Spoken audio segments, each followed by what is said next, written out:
کتاب الہی میں قرآن کا ذکر ہے۔ ہر دور کے لیے ایک کتاب مقرر ہے۔ یہ کہہ کر اللہ نے اپنی بھیجی ہوئی مختلف کتابوں کے ذکر کے علاوہ اپنی اس آخری کتاب یعنی قرآن کے بارے میں بڑی تفصیل سے قرآن ہی میں ذکر فرمایا ہے۔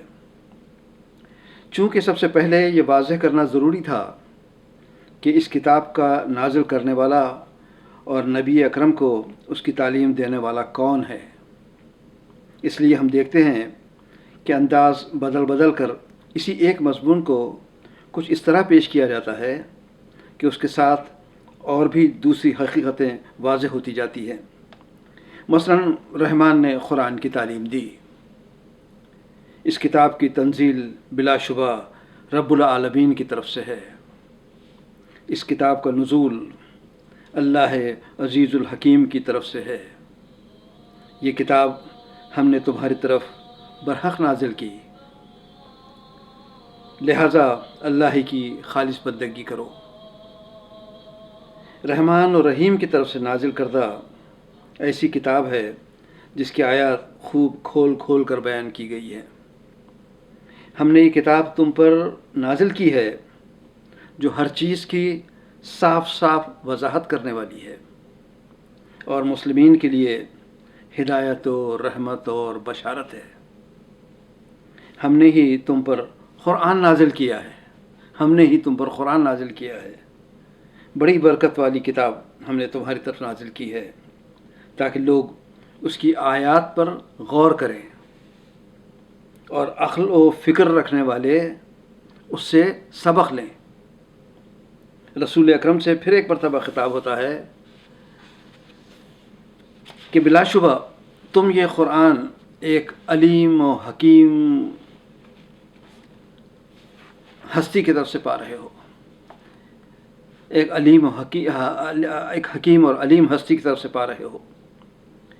اللہ تعریف کے لیے، پھر اللہ کی تعریف کے لیے جس نے اپنے بندے پر یہ کتاب نازل کی اور اس میں کوئی تیڑ نہ رکھی، ٹھیک ٹھیک بات کہنے والی، تاکہ لوگوں کو سخت عذاب سے خبردار کر دے اور ایمان لا کر نیک عمل کرنے والوں کو خوشخبری دے دے۔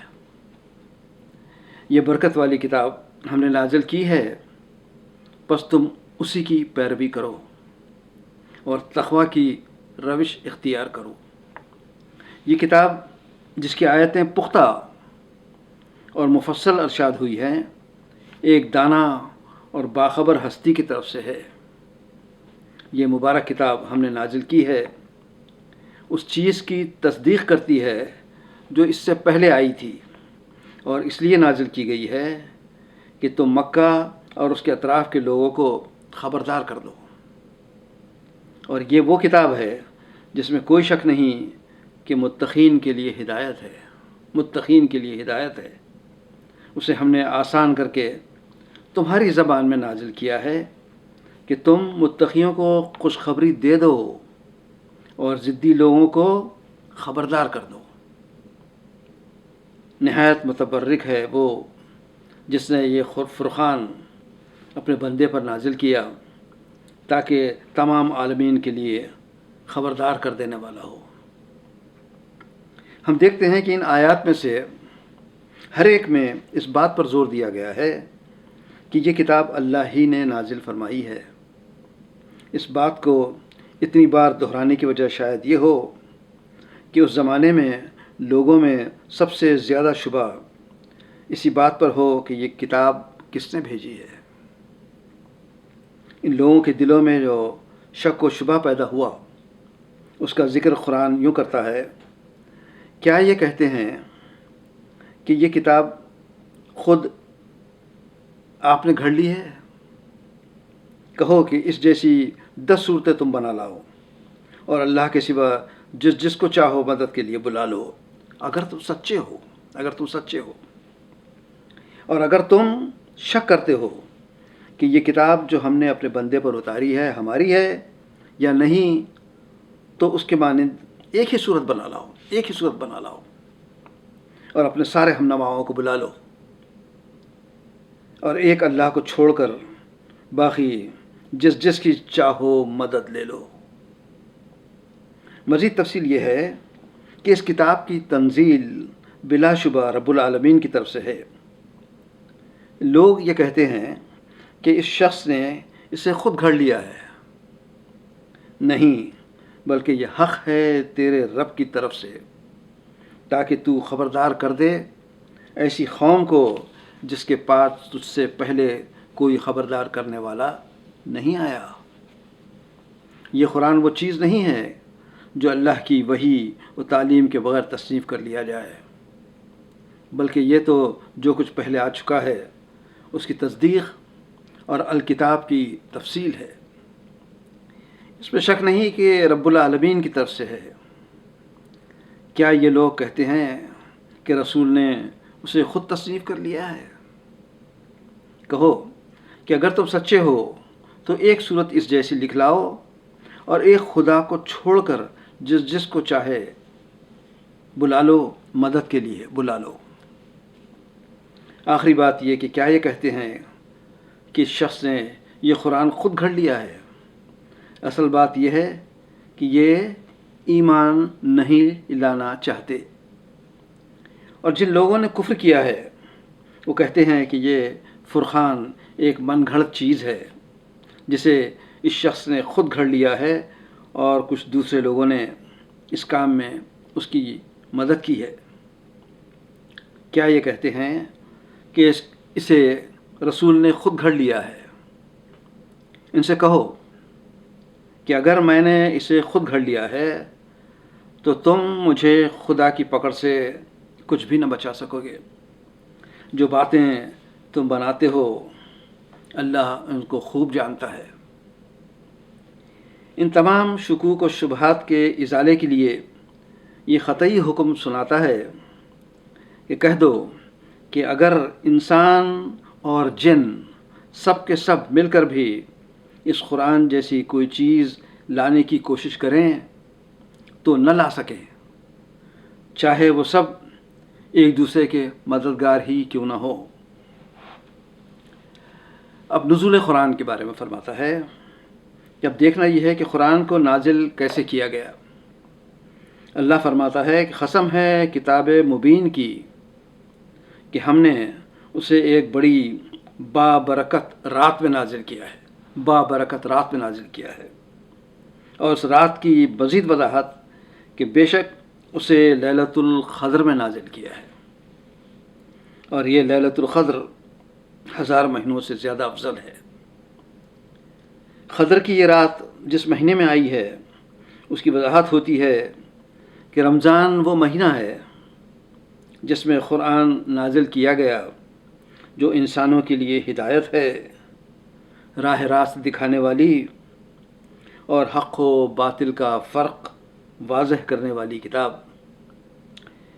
اس کتاب کے نزول کا طریقہ یہ رہا کہ اسے تو روح القدس نے میرے رب کی طرف سے ٹھیک ٹھیک بتدریج نازل کیا۔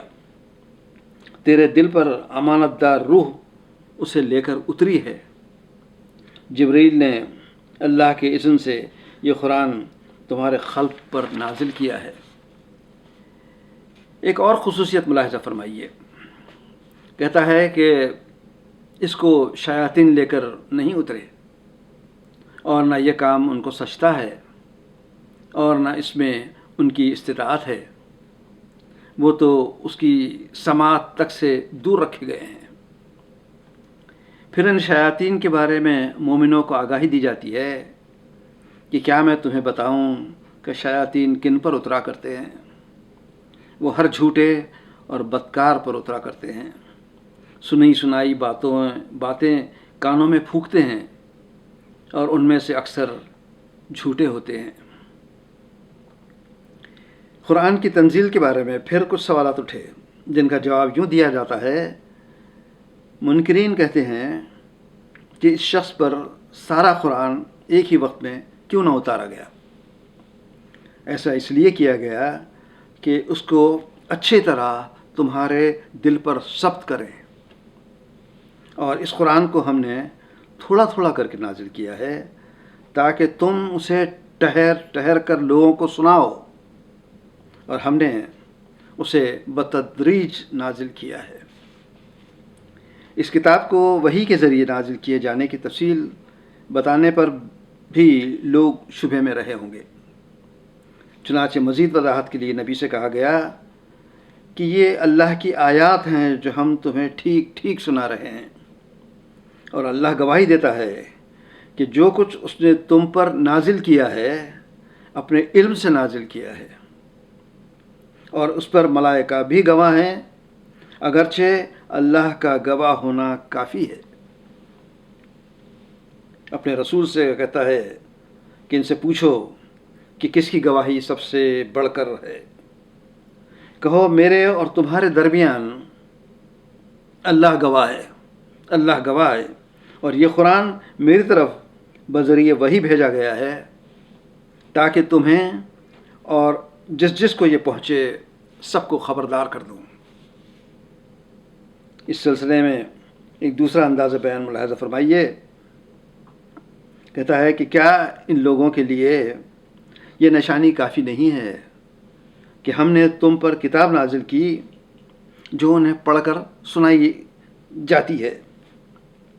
بے شک اس میں رحمت ہے اور مومنوں کے لیے نصیحت ہے، اور یہ حکم ہوتا ہے کہ اللہ کی آیات کا کھیل نہ بناؤ، بھول نہ جاؤ کہ اللہ نے کس نعمت سے تمہیں نوازا ہے۔ جو کتاب اور حکمت اس نے تم پر نازل کی ہے اس کا احترام کرو، اس کا احترام کرو۔ قرآن اور دیگر کتب الہیہ۔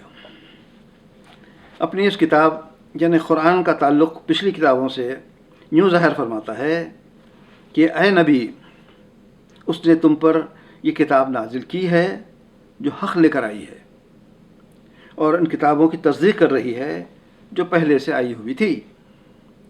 اس سے پہلے وہ انسانوں کی ہدایت کے لیے تورات و انجیل نازل کر چکا ہے، اور اب اس نے فرقان نازل کیا ہے۔ اب جو لوگ کفر کریں اللہ کی آیات سے تو ان کو یقیناً شدید عذاب ہوگا، اور بے شک یہ قرآن بنی اسرائیل کو اکثر ان باتوں کی حقیقت بتاتا ہے جن میں وہ اختلاف کرتے تھے، اختلاف رکھتے تھے، اور یہ ہدایت ہے اور رحمت ہے مومنین کے لیے۔ اور اس نے پوری تفصیل کے ساتھ تمہاری طرف کتاب نازل کر دی ہے، اور جن لوگوں کو ہم نے کتاب دی ہے وہ جانتے ہیں کہ یہ کتاب تمہارے رب ہی کی طرف سے حق کے ساتھ نازل ہوئی، حق کے ساتھ نازل ہوئی ہے۔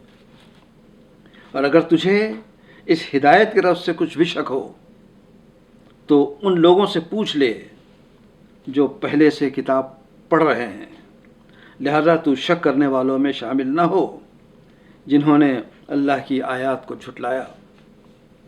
جو کتاب ہم نے تیری طرف وحی کی ہے وہی حق ہے، وہی حق ہے، اور تصدیق کرتی ہوئی آئی ہے ان کتابوں کی جو اس سے پہلے آئی تھی، اور اس سے پہلے موسیٰ کی کتاب امام اور رحمت بن کر آئی ہے، امام اور رحمت بن کر آئی ہے، آ چکی ہے، اور یہ کتاب اس کی تصدیق کرنے والی عربی زبان میں آئی ہے، عربی زبان میں آئی ہے۔ مطلب یہ ہے یہ کتاب یعنی قرآن بھی امام اور رحمت ہے۔ اہل کتاب کو تاکید۔ بنی اسرائیل سے خطاب کر کے اللہ فرماتا ہے کہ میں نے جو کتاب نازل کی ہے اس پر ایمان لے آؤ۔ یہ اس کتاب کی تصدیق کرتی ہے جو تمہارے پاس پہلے سے موجود ہے، لہٰذا اس میں کفر نہ کرو، تھوڑی قیمت پر میری آیات کو مت بیچو۔ اور اے لوگو جنہیں کتاب دی گئی ہے، مان لو اس کتاب کو جو ہم نے اب نازل کی ہے اور جو اس کتاب کی تصدیق کرتی ہے جو تمہارے پاس پہلے سے موجود تھی۔ ایک مقام پر اللہ خود اپنی قسم کھا کر فرماتا ہے کہ اللہ کی قسم تم سے پہلے بھی بہت سی قوموں میں ہم رسول بھیج چکے ہیں، شیطان نے ان کے برے کرتوت انہیں خوشنما بنا کر دکھائے۔ وہی شیطان آج ان لوگوں کا بھی سرپرست بنا ہوا ہے اور یہ دردناک سزا کے مستحق بن رہے ہیں۔ ہم نے یہ کتاب تم پر اس لیے نازل کی ہے کہ تم ان اختلافات کی حقیقت ان پر کھول دو جن میں یہ پڑے ہوئے ہیں۔ یہ کتاب مومنوں کے لیے ہدایت اور رحمت ہے۔ قرآن اور جن کا واقعہ ہوتا ہے کہ انسانوں کی طرح جن بھی ایک مخلوق ہیں۔ جنوں میں بھی قرآن کی تعلیم کے بارے میں یہ آیات ملاحظہ فرمائیے۔ جنوں کے ایک گروہ کو ہم تمہاری طرف لے آئے ہیں تاکہ قرآن سنیں۔ جب وہ اس جگہ پہنچے تو انہوں نے آپس میں کہا کہ خاموش ہو جاؤ۔ پھر جب وہ پڑھا جا چکا تو وہ خبردار کرنے والے بن کر اپنی قوم کی طرف پلٹے اور کہا کہ اے ہماری قوم کے لوگوں، ہم نے ایک کتاب سنی ہے جو موسیٰ کے بعد نازل کی گئی ہے، تصدیق کرنے والی ہے اپنے سے پہلے نازل کی ہوئی کتابوں کی، رہنمائی کرتی ہے حق اور راہ راست کی طرف۔ ہاں اے ہماری قوم کے لوگوں، اللہ کے داعی کی دعوت قبول کر لو اور اس پر ایمان لے آؤ۔ ایک مقام پر رسول کی زبانی کہلواتا ہے کہ کہہ دو کہ میرے پاس وحی بھیجی گئی ہے کہ جنوں کے ایک گروہ نے غور سے سنا، پھر کہا کہ ہم نے بڑا عجیب قرآن سنا ہے جو براہ راست کی طرف رہنمائی کرتا ہے، اس لیے ہم اس پر ایمان لے آئے ہیں اور اب ہم ہرگز اپنے رب کے ساتھ کسی کو شریک نہ کریں گے۔ ساتھ ہی اس بات کی وضاحت بھی فرما دی کہ اے نبی کہہ دو کہ اگر انسان اور جن سب کے سب مل کر اس قرآن جیسی کوئی چیز لانے کی کوشش کریں تو نہ لا سکیں گے، چاہے وہ سب ایک دوسرے کے مددگار ہی کیوں نہ ہو۔